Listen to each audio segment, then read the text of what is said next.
Hello दोस्तों, कैसन बानी जा आप सब। हम आशा करते हैं कि सारा लोग खुश और हैप्पी हुई। तो चली जा आज की रेसिपी शुरू करी जा। तो आज हम लेके आइल बनी बर्फ़ के गोला की रेसिपी, जौन की सिर्फ बर्फ़ और चीनी से हम बना के रेडी कर ले बनी। एमे ना ही दूध के जरूरत बा, ना ही मावा की जरूरत बा, बस हमनी के बर्फ़ से ही बना के एकरा के रेडी कर ले। एकदम से बाजार जैसा गोला चुस्की हमनी के बना के रेडी कर जी। एकदम से गर्मी के सीजन में तो बहुत ही मज़ा लगे खाए में। तो चली जा आज की रेसिपी शुरू करी जा। तो सबसे पहले हमने के जा कढ़ाई गरम कर लिहल जाए। एमे हमनी के चीनी डालल जाए। तो ये जगह हम चीनी डाल देतनी। एमे थोड़ा सा हमनी के पानी डाल दिहल जाए। अब ये जगह हमनी के पानी डाल के एक तार के चाशनी बनावे के बा। तो ये जगह हम पानी डाल देतनी। जितना हम चीनी ले रहनी है उतने हमें जब पानी डालब, ज़्यादा पानी डाले की जरूरत नहीं है। काहे कि हमनी के बस एक ही तार की चाशनी बनावे के बा। थोड़ा सा और पानी डाल देतनी हम। अब ये हमनी के का कर जी कि चीनी के घुला दिहल जाए। तो कलछुल चला करके हमनी के चीनी के घुला लिहल जाए, ताकि चीनी में तनी घुटली ना पड़े। तो आप लोग देख सकें जौन चीनी अच्छा तरीके से हल्का हल्का खौले लागल बा। तो तनी एकरा के और कुछ देर तेज आंच पे पका लिहल जा, ताकि हाल दे हमनी के जौन चीनी अच्छा तरीके से खौल जा। तो ये आप लोग देख सकें जा हमनी की चीनी जौन अच्छी तरीके से खौल के रेडी हो चुकल बा। तो ये देखिए जा कितना बढ़िया हमनी की चीनी जौन बा एकदम से घुल गई बा। तब एकरा के चेक कर लिहल जा, ताकि अभी हमनी की चाशनी एक तार के बनल बा कि ना। तभी नहीं के बनल, जब चिपचिपा होखे लगी तब हमनी के जा गैस के बंद कर दिहल जाए।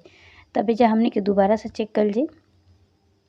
तो चलिए जब चेक कर लिहल जा, तो चेक करके एकरा के देख लिहल जा कि जौन हमनी के चाशनी अच्छा तरीके से बन के रेडी भइल बा कि ना।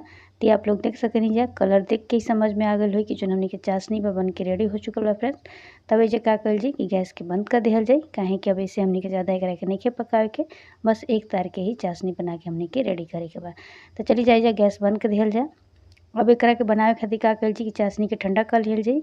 नींबू लिहल जी, चाट मसाला लिहल जी और रूह अफ़ज़ा लिहल जी। अब चाशनी में हमनी के का कर जी कि थोड़ा सा फूड कलर डाल लिहल जी। अगर आप कई कलर के बनावल चाहतनी जा तो कई कलर के बना सकेनी जा। कई कटोरी में चाशनी आप लोग निकाल लेब जा। हम बस दुइये कलर से बनावल चाहतनी। कई कलर के बनावल चाहतनी जा तेमे कई कलर के भी डाल सकेनी जा। चाशनी के अलग अलग कटोरी में रख लेब जा और कई कलर के फूड कलर में डाल लेब जा। अब ये हमनी के मिक्सी जार में का कर जी कि बर्फ़ डालल जी। बर्फ़ के पीस लिहल जाई। ये हमनी के बर्फ़ जौन पीस के रेडी हो गई बा। 2 गो गिलास लिहल जी, चाहे एगो चाहे 2 गो, कोई भी गिलास ले सकनी जा, चाहे तो कप भी ले सकेनी जा आप लोग। तब एकरा क्या कर जी कि ऊपर से बर्फ़ से के कवर कर दिहल जाई। हाथ से एकरा के दबा दिहल जाई। देख सकेनी जा, आप चाहे तो और भी बर्फ़ ले सकेनी जा। हम थोड़ा सा ही बर्फ़ ले ले बनी। अब चली जाए के निकाल दिहल जा। तो ये देखिए जा निकाल के आप लोग के हम दिखावत तनी एकदम से आइसक्रीम जैसे बन गई बा ना। तब एकरा से का कर जी ऊपर से चाट मसाला छिड़क दिहल जाई। ये देखिए जा हम ऊपर से चाट मसाला छिड़क दिले बनी। अब ऊपर से हमनी के जौन सिरप बना के रखले नहीं जा शुगर के, हम मतलब कि चीनी के, तो ओकरा के अब एकरा ऊपर से गिरावत चल जाई। तो ये देखिए जा हम यही तरीके से दोनों तरफ से बढ़िया से एकरा के घुमा घुमा के गिरा लिहल जी। अब एकरा ऊपर हम रूह अफ़ज़ा डालतनी। तो आप लोग डिज़ाइन भी बना सकेनी जा, एकरा के चाही तो कई डिज़ाइन की बना सकेनी जा। ये देखिए जा यही तरीके से हमनी के एकरा ऊपर से अच्छा तरीका से के लपेट देवे के बा, ताकि देखे में सुंदर लगे और खाए में भी बहुत ही ज़्यादा मज़ा आवे। तो ये देखिए जा हम अच्छा तरीके से रूह अफ़ज़ा डाल दिले बनी और जौन हमनी के शुगर सिरप बनल रही जो वो डाल दिहल जी।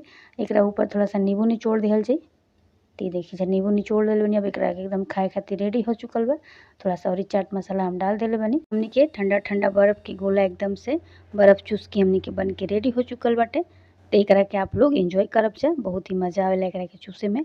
और जौन में हमनी के नींबू निचोड़नी है जो ओकरा वजह से एकर टेस्ट और भी बढ़ जाला। तो एकरा के बहुत अच्छा तरीका से आप लोग गिरा लेब जा, ताकि अंदर तक में मिक्स हो जाई। और जौन गिरल बाटे ना रस ओकरा के एकरा के ऊपर से ऐसे लपेट लिहल जाला। तो देख सकेनी जा यही तरीके खाइल जाला और जल्दी जल्दी खा लेब जा, काहे कि बहुत जल्दी बर्फ़ जौन बा ना गले लागेला। तो ये देखिए जा यही तरीके से आप एमे लपेटत जाइब जा, एकरा के चूसत जाइब जा। तो देख सकेनी जा कितना बढ़िया हमनी के बना के रेडी कर लेले बन जा।